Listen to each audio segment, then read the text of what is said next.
Hi friends, welcome back to Sangamsaviruchi cooking ಚಾನಲ್ಗೆ. ಇವತ್ತಿನ ರೆಸಿಪಿಯಲ್ಲಿ ನಾನು ಸೀತಾಫಲದಿಂದ ಬಾಸುಂದಿ ಮಾಡಿ ತೋರಿಸ್ತಾ ಇದ್ದೀನಿ.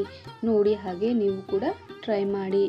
ಯಾರು ನನ್ನ ಚಾನಲನ್ನು ಸಬ್ಸ್ಕ್ರೈಬ್ ಮಾಡಿಲ್ಲ, ಪ್ಲೀಸ್ ಸಬ್ಸ್ಕ್ರೈಬ್ ಮಾಡಿ. ಹಾಗೆ ಪಕ್ಕದಲ್ಲಿರುವ ಬೆಲ್ ಐಕಾನ್ ಪ್ರೆಸ್ ಮಾಡಿ ಆಲ್ ಅಂತ ಕ್ಲಿಕ್ ಮಾಡಿದ್ರೆ ನಾನು ಹಾಕುವಂಥ ಎಲ್ಲ ವಿಡಿಯೋ ನೋಟಿಫಿಕೇಷನ್ ನಿಮಗೆ ಮೊದಲು ಬರ್ತವೆ. ಮೊದಲಿಗೆ ಇಲ್ಲಿ ನಾನು ಅರ್ಧ ಲೀಟರ್ ಹಾಲನ್ನು ಕಡಾಯಿಗೆ ಹಾಕ್ಕೊಳ್ತಾ ಇದ್ದೀನಿ. ದಪ್ಪ ತಳದ ಕಡಾಯಿಯಲ್ಲಿ ಹಾಕ್ಕೊಳ್ಳಿ. ಇದು ಇವಾಗ ಸಣ್ಣ ಉರಿಯಲ್ಲಿ ಚೆನ್ನಾಗಿ ಕುದಿಬೇಕು. ಅರ್ಧ ಲೀಟ್ರ್ ಹಾಲು 1/4 ಲೀಟ್ರ್ ಹಾಲು ಹಾಕಬೇಕು. ಅಲ್ಲಿವರೆಗೂ ಕುದಿಸ್ಕೊಳ್ಬೇಕು. ನಾನಿವಾಗ ಸೀತಾಫಲನ 2 ತೊಗೊಂಡಿದ್ದೀನಿ. ಅದನ್ನಿವಾಗ ಪಲ್ಪ್ಸ್ನ ನಾನು ಜರಡಿಯಲ್ಲಿ ತೆಕ್ಕೊಳ್ತಾ ಇದ್ದೀನಿ. ಇವಾಗ ನೋಡಿ, 1 ಸ್ಪೂನ್ ತಗೊಂಡು ಎಲ್ಲ ಪಲ್ಪ್ಸ್ನ ತೆಗಿಬೇಕು.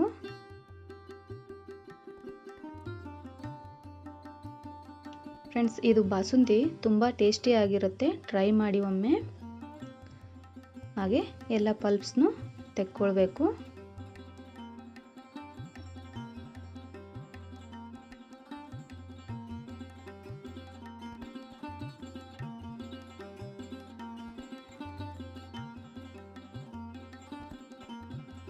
ಫ್ರೆಂಡ್ಸ್, ಇವಾಗ ಈ ರೀತಿ ಸ್ಪೂನಿಂದ ಪ್ರೆಸ್ ಮಾಡಿದ್ರೆ ರಸ ಎಲ್ಲ ಕೆಳಗೆ ಬೀಳುತ್ತೆ. ಸುಲಭವಾಗಿ ನಾವು ಬೀಜಗಳನ್ನು ತೆಗಿಬಹುದು.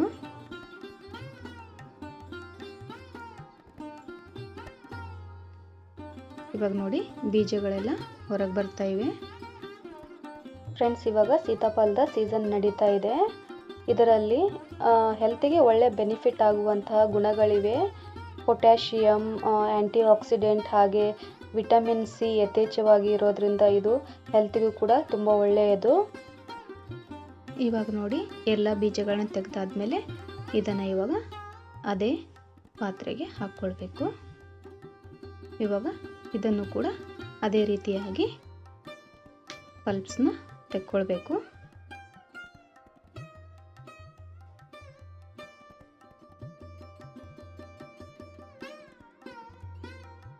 ಸೈಡಲ್ಲಿ ಹಾಲು ಕೂಡ ಚೆನ್ನಾಗಿ ಕುದೀತಾ ಇದೆ. ಇವಾಗ ನಾನು ಅಷ್ಟರಲ್ಲಿ ಇದೆಲ್ಲ ಪಲ್ಪ್ಸ್ನ ತೆಗೆದು ಇಡಬೇಕು.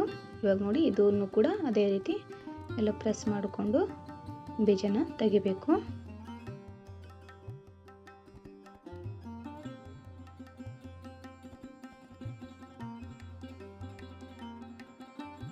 ನೋಡಿ ಫ್ರೆಂಡ್ಸ್, ಇವಾಗ ಎಲ್ಲ ಬೀಜಗಳನ್ನು ತೆಗೆದಾಗಿದೆ. ಇಷ್ಟು ನನಗೆ ಪಲ್ಪ್ ಸಿಕ್ಕಿದೆ. ನೋಡಿ ಫ್ರೆಂಡ್ಸ್, ಇಲ್ಲಿ ಹಾಲು ಕೂಡ ಚೆನ್ನಾಗಿ ಕುದೀತಾ ಇದೆ. ಮಿಕ್ಸ್ ಮಾಡ್ಕೊಳ್ತಾ ಇರ್ಬೇಕು ಇವಾಗ.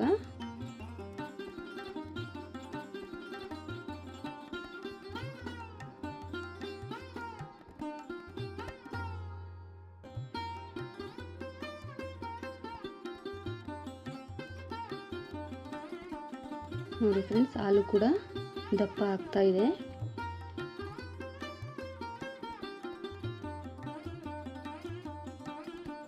ಇವಾಗ ಇದಕ್ಕೆ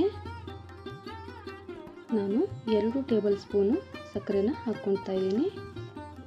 ಹಾಗೆ 3 ಏಲಕ್ಕಿನ ಕುಟ್ಟಿ ಹಾಕ್ಕೊಳ್ತಾ ಇದ್ದೀನಿ. ಇದನ್ನು ಇವಾಗ ಮಿಕ್ಸ್ ಮಾಡ್ಕೊಳ್ತೀನಿ. ಫ್ರೆಂಡ್ಸ್, ಇಲ್ಲಿ ನಾನು 4 ಬಾದಾಮನ್ನ ತುರಿದು ಹಾಕ್ಕೊಳ್ತಾ ಇದ್ದೀನಿ. ಈ ರೀತಿ ಹಾಕ್ಕೊಳ್ಳೋದು ಆಪ್ಷನಲ್ ಫ್ರೆಂಡ್ಸ್, ಬೇಕಾದರೆ ನೀವು ಕೊನೆಯಲ್ಲಿ ಹಾಕ್ಕೊಳ್ಬೋದು.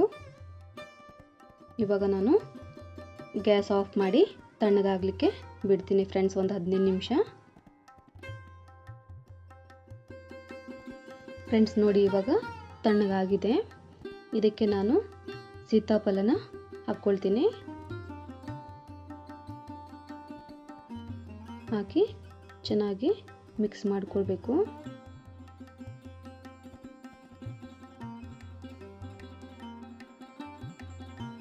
ಇವಾಗ ನೋಡಿ, ಸೀತಾಫಲದ ಬಾಸುಂದಿ ರೆಡಿಯಾಗಿದೆ.